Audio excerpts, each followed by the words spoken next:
ಕೇರಳದ ವೇಮಗಲ್ಲಿನ ಪುಟ್ಟ ಗ್ರಾಮ ಸೀತಿ ಹೊಸೂರು. ಅದೊಂದು ಜನಪದ ಹಕ್ಕಿಗಳ ತೊಟ್ಟಿಲು. ಅಲ್ಲಿನ ಹಾಡುಗಳನ್ನು ಆಲಿಸುತ್ತಾ ಬೆಳೆದವರು ಇವರು. ಕೇಳಿಕೆ ಸಂಸ್ಕೃತಿಯನ್ನು ಬೆಳೆಸಿದವರು. ನಾವುಗಳು ಕೇಳಿರುವಂತಹ ಅದೆಷ್ಟೋ ಜನಜನಿತ ಗೀತೆಗಳಿಗೆ ದನಿಯಾದವರು. 2012ರಲ್ಲಿ ರಾಜ್ಯೋತ್ಸವ ಪ್ರಶಸ್ತಿಯನ್ನು ಪಡೆದವರು. ಜಾನಪದ ಹಾಗೂ ಯಕ್ಷಗಾನ ಅಕಾಡೆಮಿ ಸಮ್ಮಾನದ ಜೊತೆಗೆ ಇವರು ಅವರ ದಿಟ್ಟ ಪೊಲೀಸ್ ಕಾರ್ಯಗಳಿಗೆ ರಾಷ್ಟ್ರಪತಿ ಪದಕ ಕೂಡ ಗಳಿಸಿದವರು. ತಮ್ಮ ಕೇಳಿಕೆ ಸಂಪ್ರದಾಯದ ಜನಪದ ಪ್ರಸ್ತುತಿಗಳ ಕುರಿತಾದ ಸಂಶೋಧನೆಗೆ ಇವರಿಗೆ ಹಂಪಿ ವಿಶ್ವವಿದ್ಯಾಲಯ ಗೌರವಾನ್ವಿತ ಡಾಕ್ಟರೇಟ್ ಕೊಟ್ಟು ಸನ್ಮಾನಿಸಿದೆ.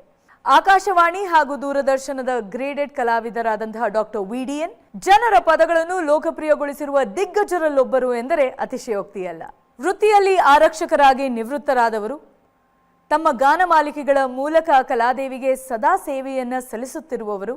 ಯುವ ಮನಸ್ಸಿನ ಹಿರಿಯ ಸಿರಿ ಕಂಠದ ಒಡೆಯ doctor Vemagal Narayana Swamy sir, welcome on stage please.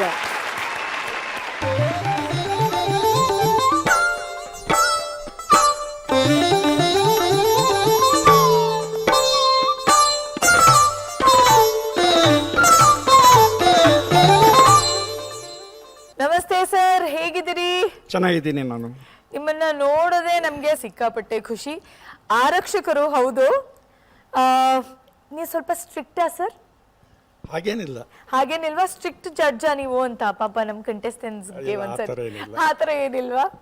Okay, ತಮಗೆ ಡಾಕ್ಟರೇಟ್ ಪ್ರಶಸ್ತಿ ಕೂಡ ಸಿಕ್ಕಿದೆ ಸರ್. ಸೀತಿ ಹೊಸೂರಿನಿಂದ ಕೇಳಿಕೆಯ ಗೀತೆಗಳನ್ನ ನಮ್ಮವರೆಗೂ ತಲುಪಿಸಿದಿರಿ. ಇದರ ಬಗ್ಗೆ ಮತ್ತಷ್ಟು ತಿಳ್ಕೊಳ್ಳುವಂತಹ ಕುತೂಹಲ ನನಗೆ. ಹೌದು, ಅದು ಕೇಳಿಕೆ ಅಂತಕ್ಕಂಥದ್ದು ನಮ್ಮ ಕರ್ನಾಟಕ ಆಂಧ್ರ ಬಾರ್ಡರ್ ಇರ್ತಕ್ಕಂಥ ಒಂದು ಕಲೆ. ಅದೊಂದು ಜನಪದ ರಂಗ ಪ್ರಕಾರ. ಅದು ಇತ್ತೀಚೆಗೆ ಕಣ್ಮರೆ ಆಗ್ತಾ ಇತ್ತು. ಇದ್ರ ಬಗ್ಗೆ ನಾನು ಆಯ್ಕೆ ಮಾಡಿಕೊಂಡು ಹಂಪಿ ಯೂನಿವರ್ಸಿಟಿಯಿಂದ PhD ಮಾಡಿದೆ ಅದ್ರ ಬಗ್ಗೆ 2004ರಲ್ಲಿ. ಅದ್ಭುತ ಸರ್,